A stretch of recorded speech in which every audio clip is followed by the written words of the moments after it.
وقبل أن نبدأ موضوعنا، نشكركم أعزائنا المشاهدين على دعمكم المستمر. لا تنسوا الضغط على زر الإعجاب لدعمنا في تقديم محتوى جديد ومميز. تعتبر المآذن من أبرز المعالم المعمارية التي تميز المساجد حول العالم، حيث تجسد الطراز الإسلامي الفريد وتعكس رموزا دينية وثقافية عريقة. تنافس المهندسون عبر العصور في تصميم مآذن شاهقة تعبيرا عن عظمة الإسلام وجماليات الفن المعماري.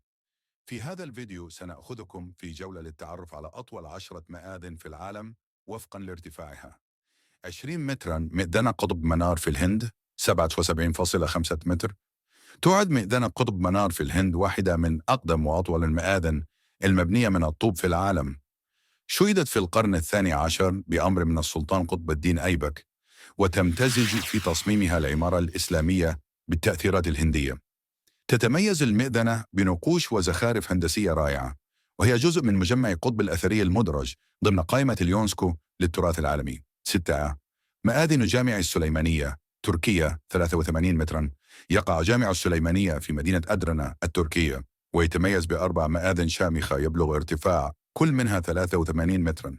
بني هذا المسجد بأمر من السلطان العثماني سليم الثاني، وصممه المعماري الشهير سنان ليكون تحفة هندسية تعكس براعة العمارة العثمانية.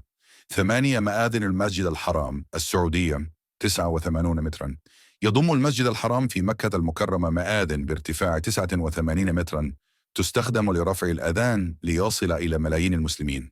شهدت هذه المآذن عدة توسعات وتحديثات عبر العصور لتعكس الطابع الإسلامي الفريد وتواكب التطورات العمرانية للحرم المكي. 7. مآذن مسجد الملك فيصل باكستان 90 مترا. يعد مسجد الملك فيصل في إسلام آباد من أكبر المساجد في العالم، وتبلغ مآذنه 90 مترا ارتفاعا. يتميز بتصميم مستوحى من الخيام البدوية ويعكس الطراز الإسلامي الحديث. تم تمويل بنائه من المملكة العربية السعودية، ويعتبر من أبرز المعالم الدينية في باكستان. 6. مئذنة مسجد فتح برج الهند 100 متر. يعد مسجد فتح برج من أبرز المعالم الإسلامية في الهند، حيث تبلغ مئذنته 100 متر. يتميز بتصميم يجمع بين الطراز المغولي والإسلامي، مع قباب بيضاء وحدائق واسعة تحيط به، مما يضفي عليه جمالا فريدا. إذا كنت تستمتع بالفيديو، لا تنسى الضغط على زر الإعجاب ومشاركتنا رأيك في التعليقات. نكمل قائمتنا. 5. مآذن المسجد النبوي السعودية 105 أمتار. يضم المسجد النبوي في المدينة المنورة مآذن يصل ارتفاعها إلى 105 أمتار، مما يجعله أحد المساجد ذات المآذن الأطول في العالم. يجمع تصميمه بين التراث الإسلامي والحداثة، ويضم الروضة الشريفة وقبر النبي محمد، مما يجعله من أكثر الأماكن قدسية لدى المسلمين. 4. مئذنة مسجد بوترا ماليزيا 116 مترا. يعد مسجد بوترا من أجمل المساجد الحديثة في ماليزيا، وتصل مئذنته إلى 116 مترا.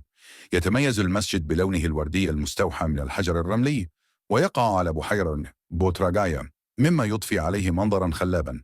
3. مئذنة مسجد السلطان صلاح الدين عبد العزيز ماليزيا 142.3 مترا. يعرف أيضا باسم المسجد الأزرق، ويقع في مدينة شاه علم بماليزيا.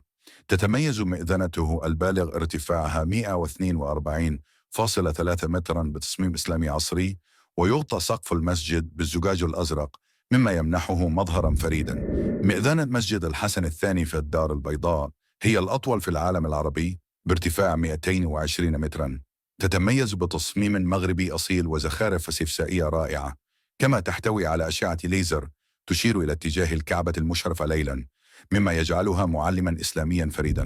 مئذنة جامع الجزائر الأعظم هي أطول مئذنة في العالم بارتفاع 265 مترا. يعتبر المسجد ثالث أكبر مسجد في العالم بعد المسجد الحرام والمسجد النبوي، ويضم مكتبة ضخمة ومركزا ثقافيا، بالإضافة إلى مصلى يتسع لأكثر من 120 ألف مصل. لقد وصلنا إلى نهاية رحلتنا في استكشاف أطول المآذن في العالم.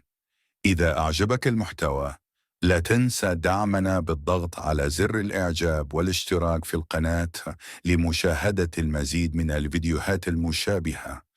نراكم قريبا في فيديو جديد.